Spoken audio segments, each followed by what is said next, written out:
Hello again, everyone. This is Bob Martin, the RC Subguy with the NautilusDryDocks.com, and today we are going to be talking about scum.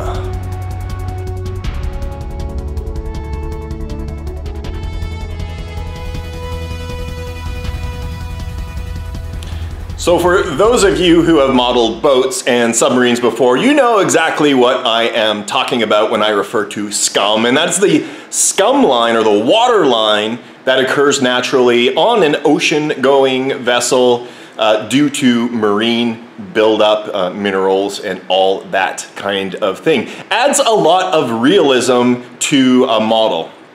Now, some of you out there prefer to run your boats in like pristine, straight out of the dry dock condition, and I like to call you guys weirdos. Weathering is really, really important on a boat of any scale in order to make it look realistic. That's my opinion. Feel free to disagree. But today, what I'm going to do is I'm going to show you how I go about adding that scum line to a remote-controlled submarine hull. There are a few different techniques that I'm going to be going over depending on what you've got access to and where your comfort level is. And you'll see what a difference it makes when you add that feature to your build. So let's get started. All right, in order to add a scum line to a model, you're going to need a few things, not the least of which is a model to start with. In this particular case, I am starting with a 1/96 scale redoubtable RC Submarine. This was 3D printed and it's going to be off to new owner here shortly. We're going to do some weathering for him. So you need the boat. You need a stand that will be able to hold the boat perfectly level. You also need a flat work surface and a few other things. You're going to need a small level, and we're going to use that to check the level of our boat, both front and back and left and right. Now, I've already done that with this particular boat, but you're going to want to make sure that if your boat is not perfectly level, that you shim up that stand to make it so. Otherwise, you're going to have a wonky water line and it won't look very good on the water or on display. Now, to generate the water line, there are a couple of different techniques that you can use.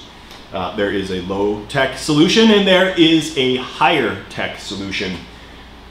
I have, over the years, come to build something like this, and it has multiple purposes when building your boats, and basically it's a 90-degree stand with an adjustable cradle on the top here.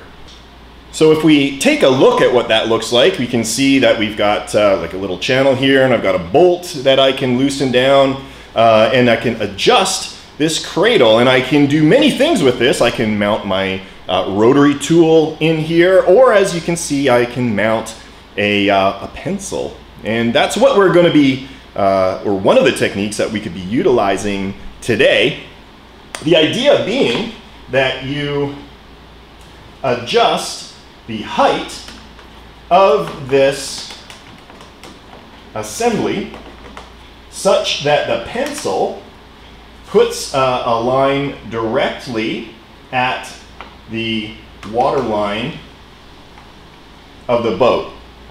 So what you would end up doing then is tracing all along the boat a pencil line that will indicate where you're going to be working at. So that is technique number one. That's kind of a low-tech solution, and it could be something as simple as using a square. And I've done this in the past. You basically just take like a standard square and secure the pencil to the top of it there, and then you can run it along the side of your hull. So that is technique number one. Technique number two is a little bit more high-tech, and what I have bought a little while ago, and I'm pretty excited about, is a self-leveling laser level. So it's got a float on the inside, and those lasers actually float on the inside to maintain perfect level. So this is a unit put out by Woe Sports. I got it off of Amazon. I think it was like $20 or $30, something like that. And basically what I'm going to utilize is the tripod that I've currently got the video camera sitting on, and I am going to place this on there, and it will, when activated, shine a perfectly level waterline on the model. All right, I've turned the lights off in the garage there just so that you can see it a little bit more easily. You got that green laser line that is shining right down the hull there. And the reason that I like this technique is because it handles these compound curve areas really, really well. So you know that that line is going to be perfectly level, and it's going to shine across all of these rounded, curved parts here and up on the tail section there. So that when you sight down the boat, it is going to give you that perfectly level line. So what we are going to do now is grab a pencil, and we're just going to put a series of marks, say about 3 inches apart, down the length of the entire boat, getting much closer spacing for those marks in these more complicated, compound, rounded areas.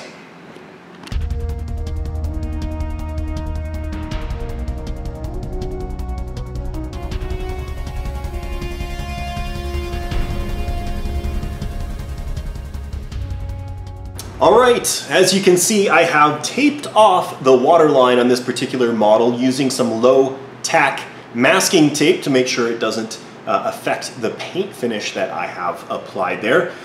Made sure to trace the pencil lines that we applied earlier, making for a perfectly level line about the entire model. Now, what I am going to do now is break out my airbrush.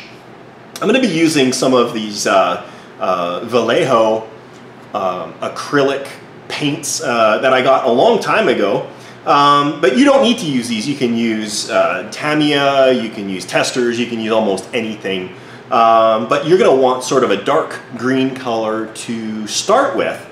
If you've checked my videos in the past, you'll have seen that I've actually applied some pretty realistic weathering just with a rattle can. The thing about that is it's much harder to get right on the very first try, and particularly when you get into like 96 scale models, you want to have a more fine application of paint. So that's why I've elected to utilize my paintbrush at this time. So I'm going to go about getting it all loaded up, ready to go, and we'll show you the application. All right, we're going to begin by applying this at the waterline, and we're going to work our way down. I've adjusted my airbrush for a fairly hefty spray.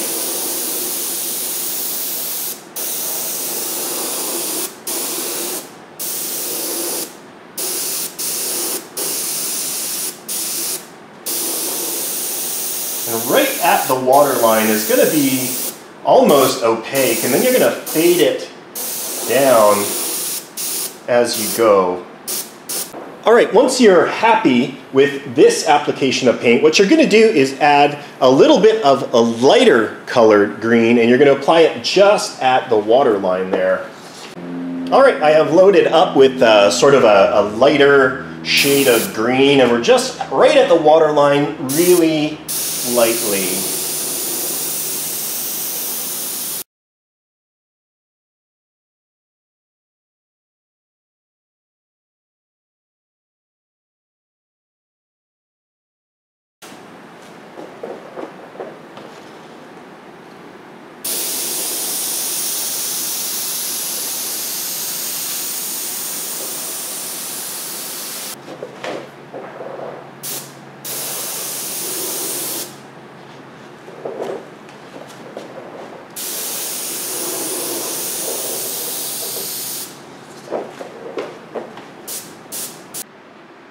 All right, I have completed the weathering on there, and as you saw, we completed the scum line there in the last few steps, and I've just added a couple more details to help add some realism to it. This wasn't a full weathering tutorial, it was more about the scum line, but Just want to show you what this turned out like.